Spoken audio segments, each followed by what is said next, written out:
The whispers started long before the storm, a subtle rustle through the palmetto fronds, an ancient chill carried on the salty breeze of Charleston. Everyone knew the tale of the Beaumonts and the Deverauxs, two dynasties intertwined not by love, but by an animosity so profound it felt etched into the very cobblestones of the city. For generations their hatred had simmered, a silent war fought with land disputes, social slights, and the chilling absence of a single shared smile. But what if, beneath the surface of this rival family drama, a different kind of story was blooming? A story of secret, forbidden love story, a fragile blossom pushing through the hardened earth of inherited resentment. It began, as many profound shifts do, with an event no one could control, the storm. Not just any storm, but Hurricane Azalea, a monstrous swirling vortex that swallowed the familiar Charleston skyline whole, plunging its historic streets into chaos and darkness. And the terrifying maw of Azalea, the very world seemed to hold its breath, forcing an unthinkable proximity. Imagine the oldest, grandest mansions of the Battery, usually impregnable fortresses of wealth and lineage, now vulnerable, battered, exposed. This wasn't merely a weather event. It was fate, a cruel, beautiful hand reaching down to shake the foundations of everything these families believed. In the deafening roar of the wind, two figures, one a Beaumont, the other a Deverauxs, found themselves not on opposing sides of a courtroom, but trapped together, sheltering in the decrepit, long-abandoned lighthouse at the harbor's edge, a neutral ground, forgotten by all but the oldest maps. The air thrummed with unspoken tension, a different kind of electricity than the lightning that cracked the sky. Here, amidst the crashing waves and the shuddering planks, the first seeds of a forced proximity trope began to root, threatening to unravel centuries of carefully constructed hate and reveal a Charleston historical romance unlike any recorded in the city's meticulous archives. What ancient buried truths would this shared ordeal unearth, and what impossible bond might forge itself in the heart of such a tempest? Eleanor Beaumont, with her eyes the color of the Atlantic on a clear day, and a spirit as fiercely independent as the Charleston tides, had always felt the weight of her family name. The Beaumonts were shipping magnates, their wealth as deep and vast as the harbor itself, their lineage traceable back to the city's very founders. Eleanor, however, possessed a quiet defiance, a yearning for something beyond the endless social rituals and the stifling expectations of her station. She spent her days not at teas and balls, but in the dusty archives of the Charleston Historical Society, poring over ancient maps and forgotten letters, searching for tales that spoke of real passion, real connection, far removed from the cold formality of her own life. Her family's feud with the Deverauxs, the city's equally prominent but old-money cotton and indigo planters, was a constant low-grade thrum in the background of her existence. It was a feud her grandfather, a man as unyielding as the seawall, reinforced with every clipped word and dismissive gesture. He saw the Deverauxs as upstarts, their prosperity built on newer money, their charm a veneer for cunning. Eleanor, however, felt a strange pull towards the forbidden. She harbored a secret fascination with the Deverauxs' sprawling plantation, Willow Creek, nestled amidst weeping willows and marsh grass, a place her family spoke of only with disdain. She often wondered about Julian Deverauxs, the eldest son, a shadowy figure she'd only glimpsed from afar at charity events she was forced to attend, or across crowded market squares. He was rumored to be as enigmatic as he was handsome, a man burdened by the expectations of his own equally formidable family. The inciting incident that shattered their separate worlds arrived with a ferocity no one anticipated. Hurricane Azalea, a storm of unprecedented power, bore down on Charleston. The city, usually so prepared, was caught off guard by its sheer strength and unpredictable path. As the winds escalated to a terrifying roar, Eleanor, despite her grandfather's strict orders to remain in their fortified mansion, felt an inexplicable urge to check on a forgotten family heirloom, a small antique telescope her grandmother had loved, kept in a tiny, disused storage shed near the old lighthouse. It was a foolish, impulsive decision, driven by a sentimental pang for her late grandmother, the only person who had truly understood her quiet rebellion. She braved the lashing rain and splintering tree limbs, battling her way through the rapidly deteriorating streets, her heart pounding with a mixture of fear and determination. The shed, predictably, was already compromised, its roof tearing away. As she reached for the telescope, a massive oak tree, centuries old, groaned and then succumbed to the gale, crashing down, blocking her escape route and trapping her inside the small, unstable structure. Outside, the world turned into a chaotic maelstrom of flying debris and surging water. The old lighthouse, a beacon turned derelict, loomed precariously close. Meanwhile, Julian Deverauxs faced his own family strictures. His father, a man of rigid principles and unwavering pride, had insisted they weather the storm at Willow Creek, convinced their sturdy antebellum home could withstand anything. But Julian, pragmatic and resourceful, had always had a contingency plan. He'd foreseen the potential for the storm to overwhelm the low-lying plantation and had secretly prepared the old lighthouse as an emergency shelter for his younger sister, if ever needed. As the hurricane intensified, his worst fears were realized. A section of Willow Creek's roof began to collapse, flooding the upper floors. Panic seized his family. Remembering his safe haven, Julian, with a powerful sense of urgency, decided to make a desperate dash to the lighthouse, believing it to be the only truly secure structure within reach. He fought through the tempest, the wind trying to rip him from his feet, the rain blinding him. He knew the lighthouse was long abandoned, its caretaker's cottage derelict, but its stone foundations were solid. He envisioned it as a temporary sanctuary. He pushed open the heavy, rusted door, expecting an empty, echoing space, a temporary respite from the fury outside. Instead, he stumbled upon a woman, struggling amidst the wreckage of a collapsed shed, her face streaked with dirt and rain, an antique telescope clutched in her hand. Their eyes met, a shock of recognition in the dim, storm-lit interior. Eleanor Beaumont, the embodiment of his family's oldest rival, the very last person he ever expected to find. The storm outside raged, but the silence inside the lighthouse, thick with unspoken history and undeniable presence, was even more deafening. This was not a chance encounter, this was a collision of destinies, a historic Charleston secrets finally brought to light by the sheer force of nature. The stage was set for an emotional love story to defy centuries of hatred. The initial shock of their forced proximity gave way to an uneasy truce. The wind howled a constant violent symphony outside, rattling the old lighthouse and making conversation difficult, yet oddly intimate. Eleanor and Julian were trapped, not just by the storm, but by the impenetrable wall of their family's animosity. Each glance, each strained attempt at civility was filtered through generations of inherited prejudice. Eleanor, ever the pragmatist, was the first to break the tense silence. "There's a small sealed compartment in the lower level," she shouted over the storm's roar, pointing towards a rusted hatch. "My grandfather once mentioned it. Emergency supplies, perhaps?" Julian, a man of action, nodded grimly. "Worth a look." Together they descended into the dank, musty depths, their lanterns casting dancing shadows that seemed to magnify their isolation. The compartment was indeed stocked, dusty cans of food, bottled water, and surprisingly, a worn first aid kit.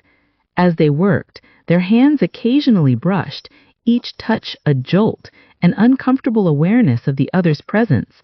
They spoke in clipped, formal tones, careful to avoid any personal revelations, but the shared task, the raw vulnerability of their situation, began to erode the edges of their formality. Days bled into a blur of storm-induced confinement.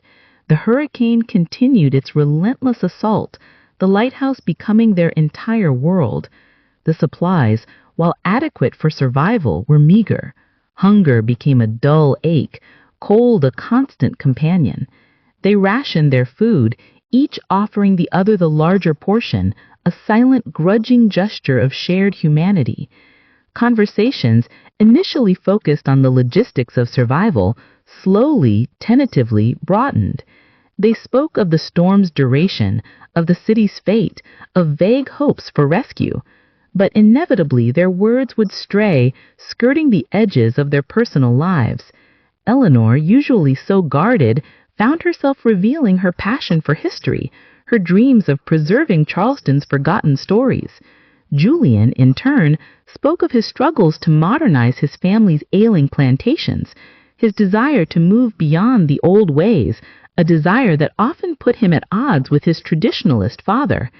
It became clear that beneath the layers of family expectation, they were both, in their own ways, rebels, seeking to carve out their own paths.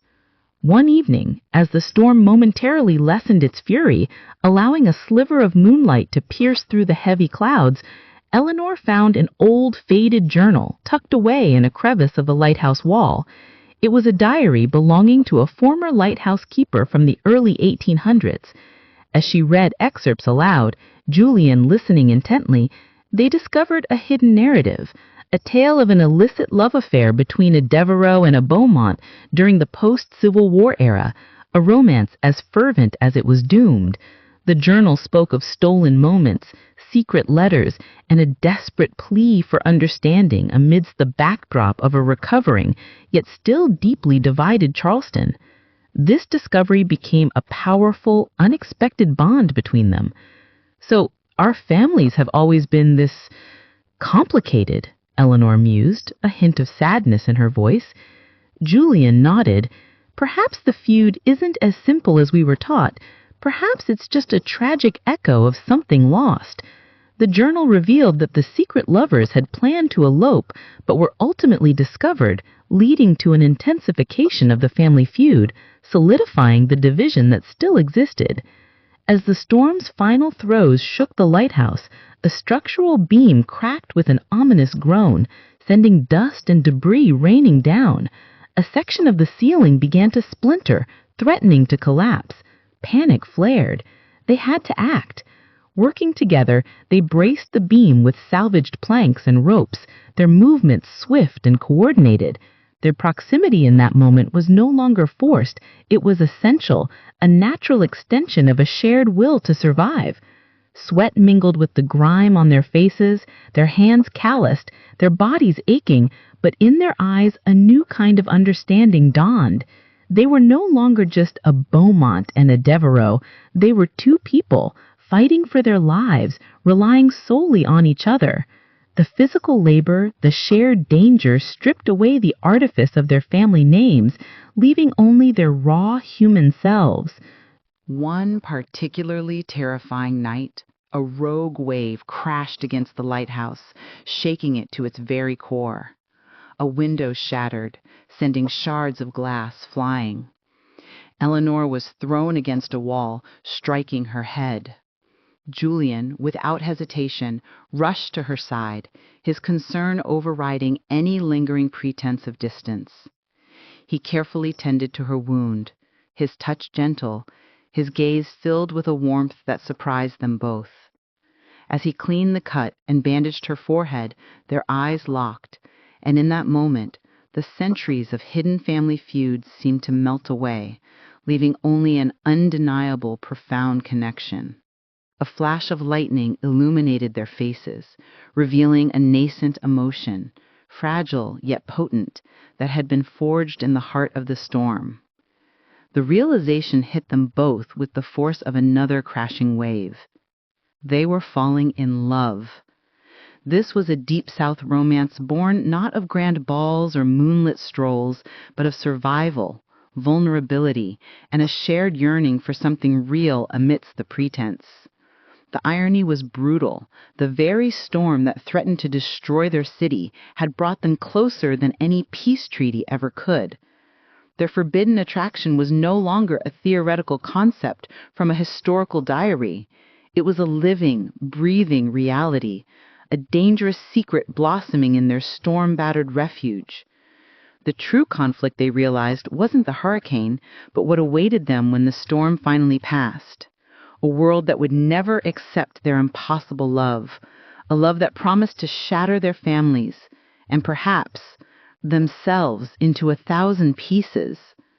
This Southern Gothic romance was quickly becoming a tragic love story real.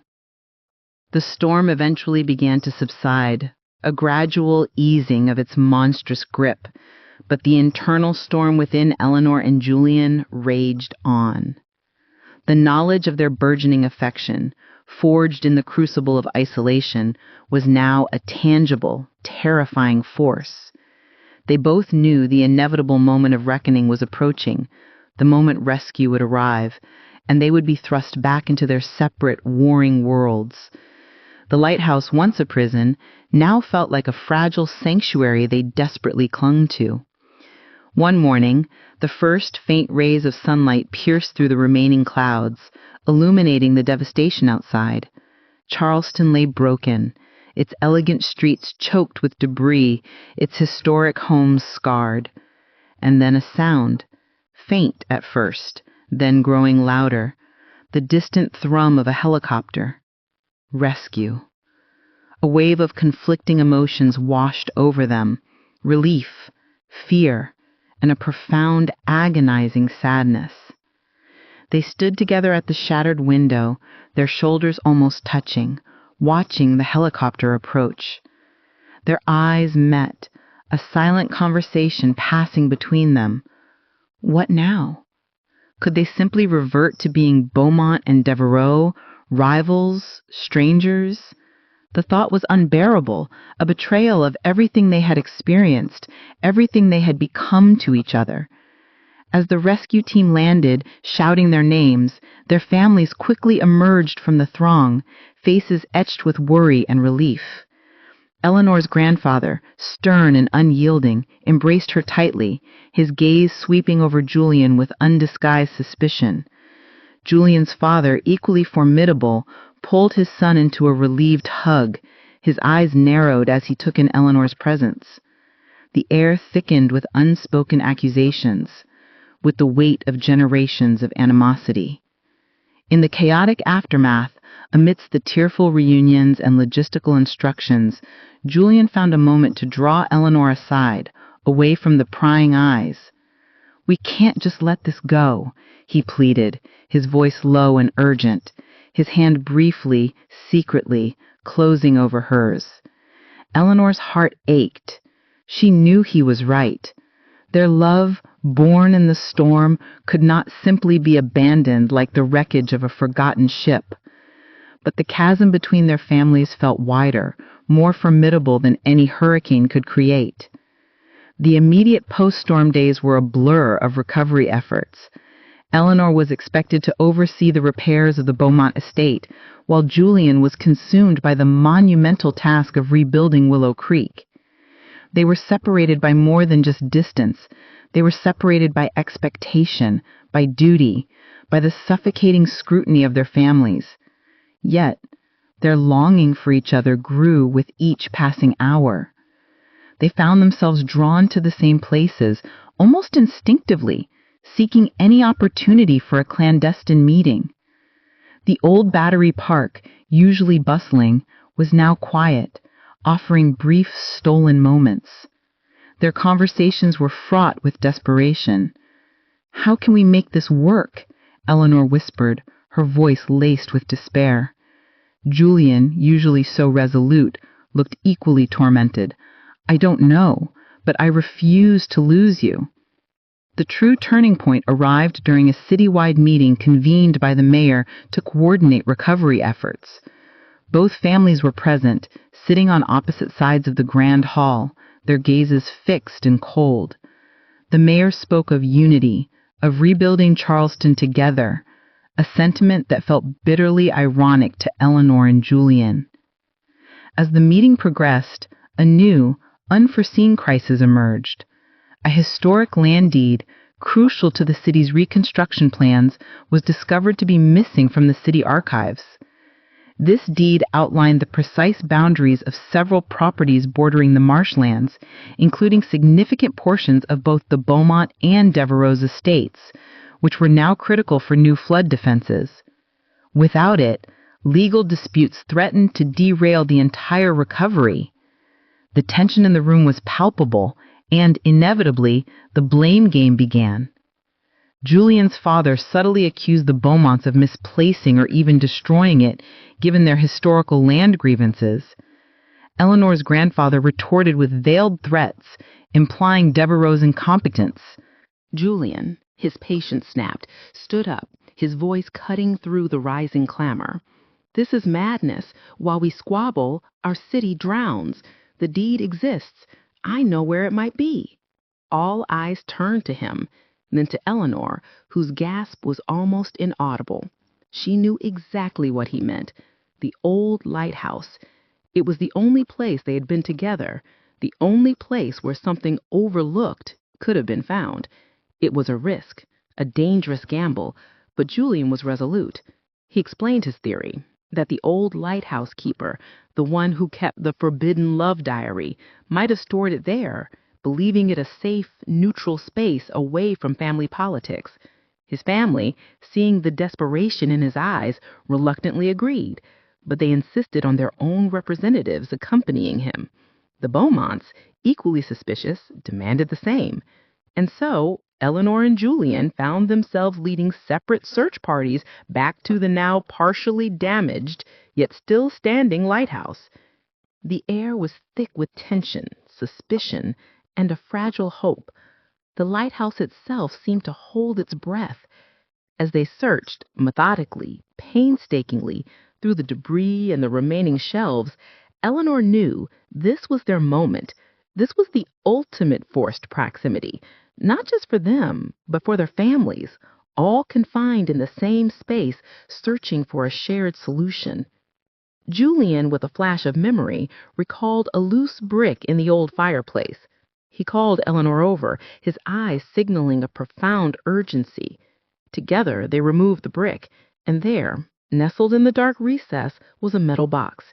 Inside, not just the missing land deed, but also a collection of faded letters, love letters between the two original forbidden lovers, the Beaumont and the Deverauxs from the 1800s. These letters contained not just declarations of love, but also a plea for their families to see beyond the hatred, to understand that love transcended lineage. Eleanor slowly read aloud the final letter, her voice trembling, recounting the star-crossed lovers' desperate hope for reconciliation. The words echoed their own predicament, a chilling parallel across centuries. As she finished, the silence in the lighthouse was absolute. Every family member, every official stood stunned. The discovery of the deed was a triumph for the city, but the letters were a revelation, a shattering of centuries of carefully constructed narratives. They proved that the feud wasn't just ancient animosity, but a tragic consequence of thwarted love, a secret forbidden love story that had shaped their family's destinies. Julian stepped forward, his gaze sweeping over both families, finally landing on Eleanor. "This isn't just about the past. This is about our future. We can't keep living this way, defined by hatred. Eleanor and I, we found this together. We survived together. And we've fallen in love." A collective gasp swept through the room. The truth, finally, was out. The family stood aghast, reeling from the double shock of the deed and this audacious, unthinkable declaration. This was the peak, the moment of no return. The emotional love story had breached the walls of their deepest family feuds, demanding to be recognized. The future of two families, and perhaps the future of Charleston itself, hung precariously in the balance. The declaration hung in the air, thick with the weight of generations.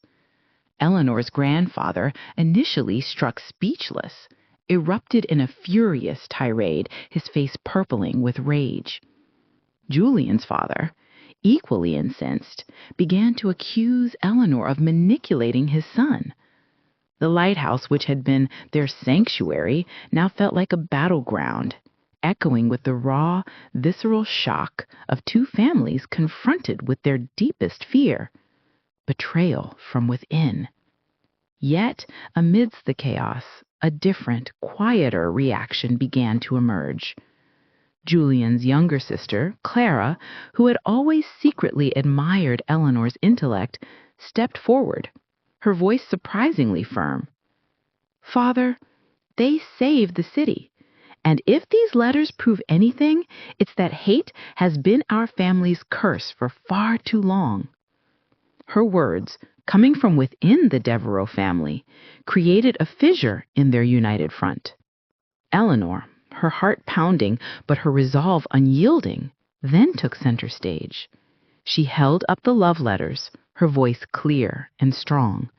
These aren't just words from the past, they're a plea from our ancestors. They show us that our feud was born from a misunderstanding, from a love that was unjustly crushed, not from inherent wickedness. Julian and I have seen what happens when we let this hatred blind us. We nearly lost everything in the storm. We will not lose each other to this ancient prejudice. Her conviction, coupled with the undeniable evidence of the long-lost letters and the critical land deed, began to chip away at the formidable walls built around their families' hearts.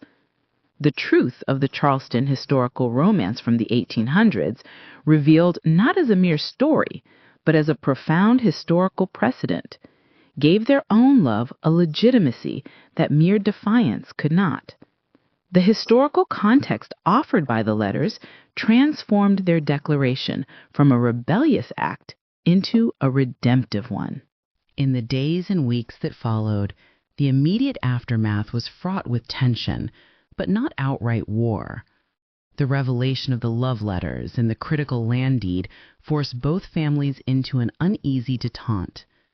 The city's recovery, needing the collaboration of both families for the new flood defenses, acted as a powerful external pressure, preventing an immediate relapse into open conflict.